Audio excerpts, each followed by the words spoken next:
When I was 6-year-old, I received my gifts. My first grade teacher had this brilliant idea. She wanted us to experience receiving gifts, but also learning the virtue of complimenting each other. So she had all of us come to the front of the classroom, and she bought all of us gifts and stacked them in the corner. And she said, why don't we just stand here and compliment each other? If you hear your name called, go and pick up your gifts and sit down. What a wonderful idea, right? What could go wrong? Well, there were 40 of us to start with, and every time when I hear someone's name called, I would give out the heartiest cheer. And then there were 20 people left, and 10 people left, and 5 left, and 3 left. I was one of them. And the compliments stopped. Well, at that moment, I was crying, and the teacher was freaking out. And she was like, hey, would anyone say anything nice about these people? No one? Okay, why don't you go get your gift and sit down, so behave next year, someone might say something nice about you. Well, as I'm describing this to you, you probably know I remember this really well. But I don't know who felt worse that day. Was that me or the teacher? She must realize that she turned a team building event into a public roast for 3 6-year-olds.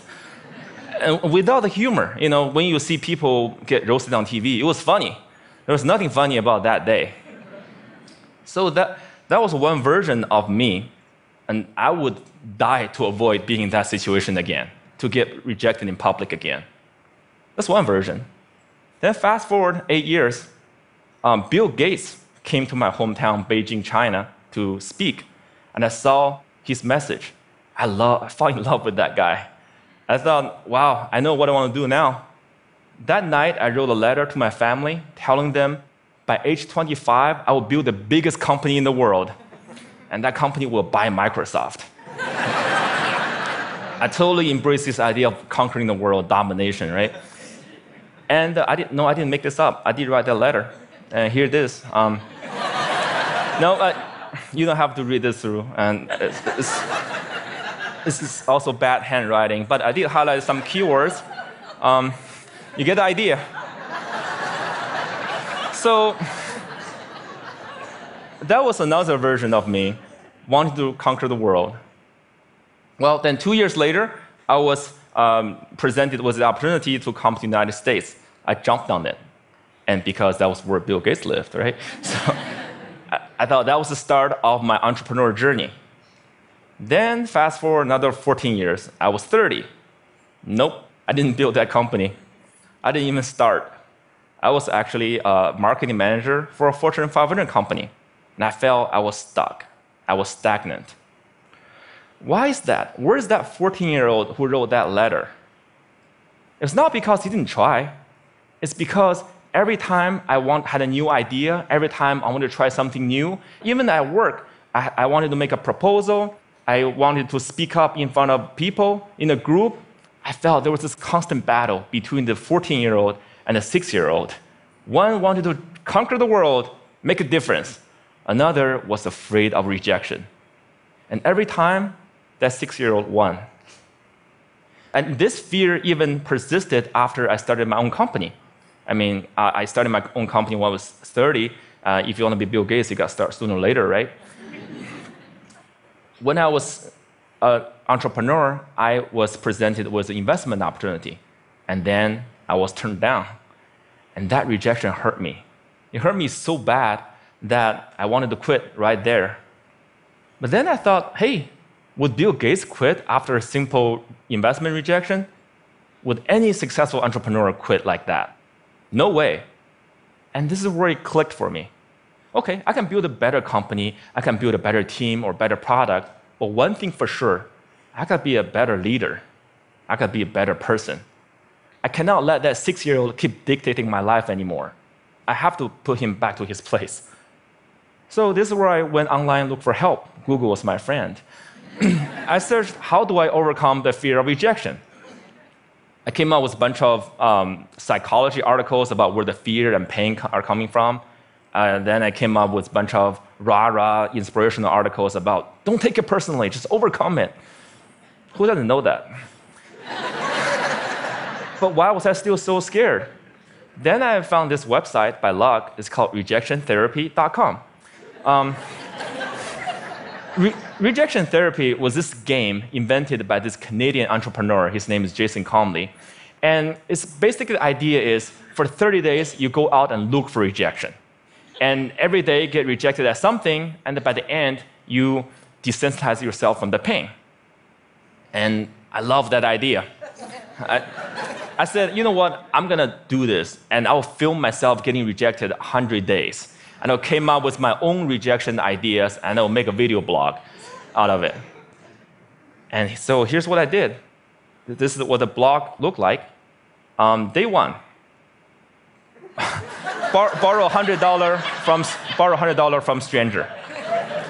So this is where I went to where I was working. I came downstairs and saw this big guy sitting behind the desk. You know, he looked like a security guard. So I just approached him, and I was just walking, and that was the longest walk in my life. I just hair at the back of my neck, standing up. I was sweating, and my heart was pounding. And I got there and said, "Hey, sir, can I borrow $100 from you?" And he looked up. He's like, "No." Why? And I said, "No, I'm sorry." Then I turned around and just ran. I felt so embarrassed. But because I filmed myself, so that night I was watching myself getting rejected, I just saw how scared I was. I looked like this kid in Sixth Sense. I saw dead people. But then I saw this guy. He wasn't that menacing. He was a chubby, lovable guy, you know. And he even asked me why. In fact, he invited me to explain myself. I could have said many things. I could have explained. I could have negotiated. I didn't do any of that. All I did was run. I felt, wow, this is like a microcosm of my life. Every time I feel the slightest rejection, I would just run as fast as I could. And you know what? The next day, no matter what happens, I'm not gonna run. I'll stay engaged. Day two, request a burger refill. This is where I finished, went to a burger joint, I finished lunch, and I went to the cashier and said, "Hey, can I get a burger refill?" And he was all confused. I was like, "What's a burger refill?" I said, "Well, just like a drink refill, but with a burger." And he said, "Sorry, we don't do burger refill, man." So this is where rejection happened. I could have run, but I stayed. I said, "Well, I love your burger, I love your joint, and if you guys do a burger refill, I would love you guys more." And he said, "Well, okay, I'll tell my manager about it. Well, maybe we'll do it, but sorry, we can't do this today." Then I left. And by the way, I don't think they ever done burger refill. I think they're still there. But the life and death feeling I was feeling the first time was no longer there, just because I stayed engaged, because I didn't run. I said, "Wow, great, I'm already learning things." Great. And then day three, getting Olympic donuts. This is where my life was turned upside down. I went to a Krispy Kreme. It's a donut shop mainly in the southeastern part of the United States. I'm sure they have some here too. And I went in and said, "Can you make me donuts that look like Olympic symbols?" Basically, you interlink 5 donuts together. I mean, there's no way they could say yes, right? The donut maker took me so seriously. So she put out a paper, started jotting down the colors and the rings. It's like, how could I make this? And then 15 minutes later, she came out with a box that looked like Olympic rings. And I was so touched. And I just couldn't believe it. And that video got over 5 million views on YouTube. The world couldn't believe that either. And because of that, I was on in newspapers and talk shows and everything, and I became famous. A lot of people started writing emails to me and saying, what you're doing is awesome. But fame and notoriety did not do anything to me. What I really want to do was learn and to change myself. So I turned the rest of my 100 days of rejection into this playground, into this research project. I wanted to learn, see what I can learn. And then I learned a lot of things. I discovered so many secrets. For example, I found if I just don't run, if I got rejected, I could actually turn a no into a yes. And the magic word is why. So one day, I went to a stranger's house, I had this flower in my hand, and I said, knocked on the door, I said, "Hey, can I plant this flower in your backyard?" and he said no. But before he could leave, I said, hey, can I know why? And he said, well, I have this dog that would dig up anything I put in the backyard. I don't want to waste your flower. If you don't do this, go across the street and talk to Connie. She loves flowers. So that's what I did. I went across and knocked on Connie's door, and she was so happy to see me. And then half an hour later, there's this flower in Connie's backyard. I'm sure it looks better now. But had I left after the initial rejection, I would have thought, well, it's because the guy didn't trust me, it's because I was crazy, because I didn't dress up well, I didn't look good. It was none of those. It was because what I offered did not fit what he wanted. And he trusted me enough to offer me a referral, using sales term. I converted that referral. Then one day, I also learned that I can actually say certain things and maximize my chance to get a yes. So for example, one day I went to a Starbucks and asked the manager, hey, can I be a Starbucks greeter? He's like, what's a Starbucks greeter? I said, do you know those Walmart greeters? You know, those people who say hi to you before you walk in the store and make sure you don't steal stuff, basically. And I want to give a Walmart experience to Starbucks customers. Well, I'm not sure that's a good thing, actually. Actually, I'm pretty sure it's a bad thing. And he was like, oh, yeah, this is how he looked. His name is Eric. He's like, I'm not sure. This is how he was hearing me. I'm not sure. Then I asked him, is that weird? He's like, yeah, it's really weird, man. But as soon as he said that, his whole demeanor changed. It's as if he's putting all the doubt on the floor. And he said, yeah, you can do this, and just don't get too weird. So for the next hour, I was the Starbucks greeter. I said hi to every customer that walked in and give them holiday cheers. By the way, I don't know what your career trajectory is. Don't be a greeter. It was really boring. But then I found I could do this because I mentioned, is that weird? I mentioned a doubt that he was having. And because I mentioned, is that weird? That means I wasn't weird. That means I was actually thinking just like him, seeing this as a weird thing. And again, I learned that if I mention some doubt people might have before I ask the question, I gain their trust. People will more likely to say yes to me. And then I learned I could fulfill my life dream by asking. You know, I came from 4 generations of teachers. And my grandma has always told me, hey, Jia, you can do anything you want, but it'd be great if you become a teacher. But I want to be an entrepreneur, so I didn't. But it has always been my dream to actually teach something. So I said, what if I just ask and teach a college class? So I lived in Austin at the time, so I went to University of Texas in Austin, knocked on professors' doors and said, can I teach your class? I didn't get anywhere the first couple times, but because I didn't run, I kept doing it, and on the 3rd try, the professor was very impressed. It's like, no one has done this before. And I came in prepared with the PowerPoints and my lesson.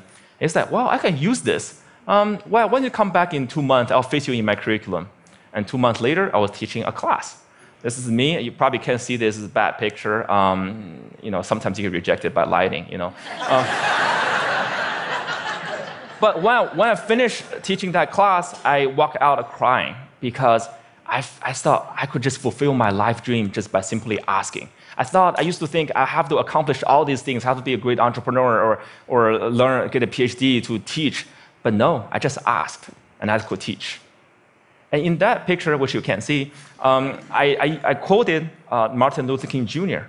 Why? Because in my research, I found the people who really changed the world, who changed the way we live and the way we think, are the people who were met with initial and often violent rejections. People like Martin Luther King Jr., like Mahatma Gandhi, Nelson Mandela, or even Jesus Christ. These people did not let rejection define them. They let their own reaction after rejection define themselves. And they embrace rejection. And we don't have to be those people to learn about rejection. And in my case, rejection was my curse, was my boogeyman. It has bothered me my whole life because I was running away from it. Then I started embracing it. I turned that into the biggest gift in my life. I started teaching people how to turn rejections into opportunities. I used my blog, I used my talk, I used the book I just published, and I'm even building technology to help people overcome their fear of rejection.